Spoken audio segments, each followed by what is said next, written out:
kemudian Jawa Timur miliki ini tidak begini-begini saja. Dan salah satunya adalah harus hadir dari ketegasan seorang pimpinan.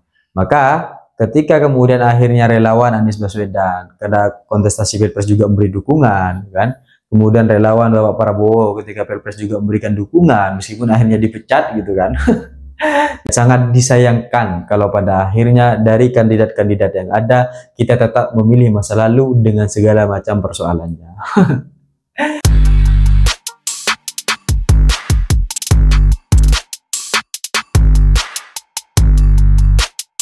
Hai korban ghosting, pertemuan-pertemuan menjelang pilkada semakin banyak kita lihat dan ada berbagai macam tokoh-tokoh politik yang akhirnya juga ikut terlibat dalam proses pemenangan masing-masing calon yang ada dalam proses pilkada serentak. Dan akhir-akhir ini kita melihat bersama bagaimana kemudian kemesraan, obrolan, canda tawa yang tampak dari foto-foto antara Bang Pramono, Bang Dul, dan Anies Baswedan yang kemudian mereka akhirnya, Pak Anies akhirnya mendeklarasikan atau memberikan dukungan kepada Bapak Pramono dan Bang Dul untuk pilkada di DKI Jakarta. Dan dari kejadian-kejadian ini akhirnya melebar ke berbagai macam provinsi-provinsi yang lain, salah satunya Jawa Timur gitu. Ternyata dari berbagai macam relawan-relawan Anies yang kemudian pernah ada ketika Pilpres kemarin gitu kan, hari ini juga akhirnya memberikan berbagai macam pernyataan-pernyataan dukungan kepada calon-calon yang ada gitu. Salah satunya misal seperti tokoh yang kemudian ada di Jawa Timur, Ning Eva, di mana dia terkenal sebagai tokoh sebagai relawan Anies. Dan akhirnya ada berbagai macam dukungan yang diberikan kepada Ibu Risma dan Gus Han untuk pilkada Jawa Timur. Ini Risma dan Gus Han akhirnya mendapat dukungan baru lagi gitu setelah kemudian berbagai macam elemen-elemen dukungan kemarin itu juga sudah ada gitu. Misal seperti relawan Prabowo, Gibran, kemudian sekarang juga ada relawan Anies dan Caimin gitu kan. Sehingga dari berbagai macam hal ini memang sebenarnya yang dibutuhkan masyarakat Jawa Timur adalah perubahan, baik itu pemimpinnya, baik itu sikapnya, baik itu berbagai macam kebijakan-kebijakan yang nantinya akan diberikan untuk kesejahteraan masyarakat gitu. Dan salah satu solusi yang kemudian ada dari berbagai macam calon adalah Risma dan Gus Han.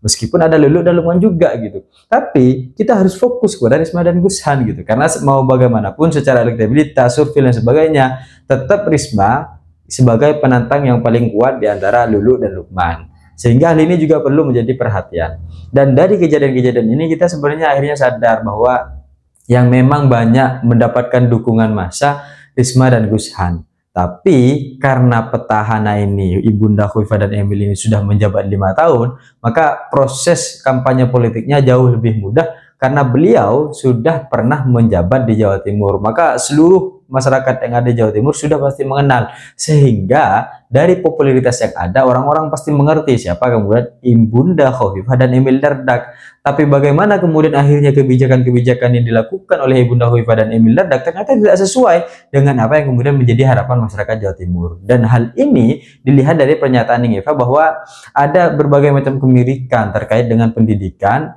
yang kemudian ingin dilakukan oleh Ibu Risma dan Anies Baswedan. Jadi pemikirannya mirip gitu. Sehingga kami memberikan dukungan kepada Ibunda Risma dan Gus Han. Maka pasangan inilah yang kemudian akhirnya didukung oleh relawan-relawan Anies Baswedan ketika Pilpres kemarin. Dan dari berbagai macam hal ini kita akhirnya bisa sadar dan bahwa sebenarnya pendukung Ibunda Khofifah dan Emil ini tidak banyak sebenarnya gitu. Cuma karena mereka sudah mengakar dari awal, maka akhirnya cukup mudah untuk akhirnya mendapatkan berbagai macam suara-suara itu. Tapi menjelang akhir ini, seminggu ke depan ini, rasa-rasanya akan ada banyak kejutan-kejutan yang akhirnya tidak pernah terperkirakan oleh survei-survei. Rasa-rasanya tidak akan ada hal-hal baru yang kemudian akhirnya, oh ternyata berubah nih dengan berbagai macam hasil survei yang ada. Karena masyarakat Jawa Timur akhirnya mulai berbondong-bondong untuk memberikan dukungan kepada Risma dan Gus Han. Nah, kesadaran bahwa kita butuh perubahan itu yang perlu dan penting untuk kita rasakan, sehingga dari berbagai macam potensi yang kemudian Jawa Timur miliki ini tidak begini-begini saja.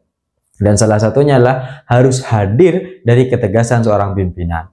Maka ketika kemudian akhirnya relawan Anies Baswedan karena kontestasi Pilpres juga memberi dukungan kan, kemudian relawan Bapak Prabowo ketika Pilpres juga memberikan dukungan meskipun akhirnya dipecat gitu kan. Gak apa-apa. Tapi akhirnya dari hal ini kita harusnya sadar bahwa memang Jawa Timur butuh pemimpin baru, Jawa Timur butuh hal-hal baru yang selama ini itu tidak diberikan oleh Ibunda Hoifah dan Emil Dardak. Sehingga rasa inilah yang kemudian harus kita wujudkan bersama pada tanggal 27 November nanti. Jadi apa-apa yang kemudian akhirnya menjadi kebutuhan soal pendidikan, bagaimana kemudian pendidikan ini akhirnya merata kepada seluruhnya gitu. Ibu Risma kan punya visi bahwa sebenarnya pendidikan ini harus gratis lah, kita sekolahkanlah semua anak-anak kita gitu. Dan itu memang pengalaman yang kemudian akhirnya ketemu ketika Ibu Risma menutup Doli waktu itu gitu kan.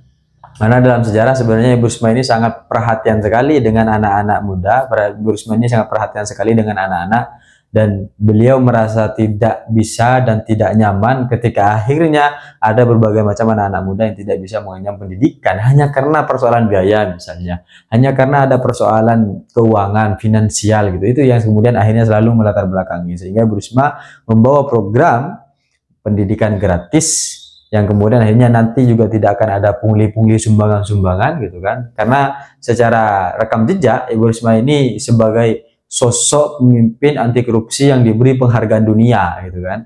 Meskipun Ibunda Hovifah memiliki banyak prestasi tentang anti korupsi, tapi faktanya adalah ada banyak kasus-kasus korupsi yang terjadi di Jawa Timur. Maka ketika akhirnya pemimpin kita tidak bersih, birokrasi kita tidak bersih, maka segala program-programnya akhirnya tidak bersih juga, dan semua niat baik itu tidak akan pernah sampai ke masyarakat.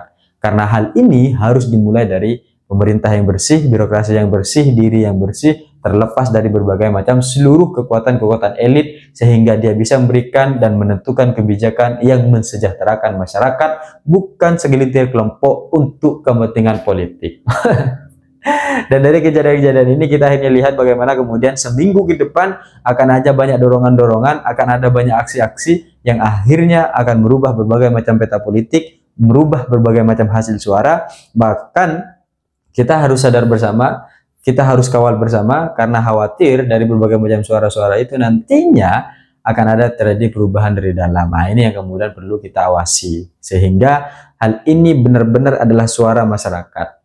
Dan dari kejadian-kejadian ini kita akhirnya memang bisa melihat bagaimana kemudian Pilkada 2024 serentak ini akan memberikan banyak kejutan.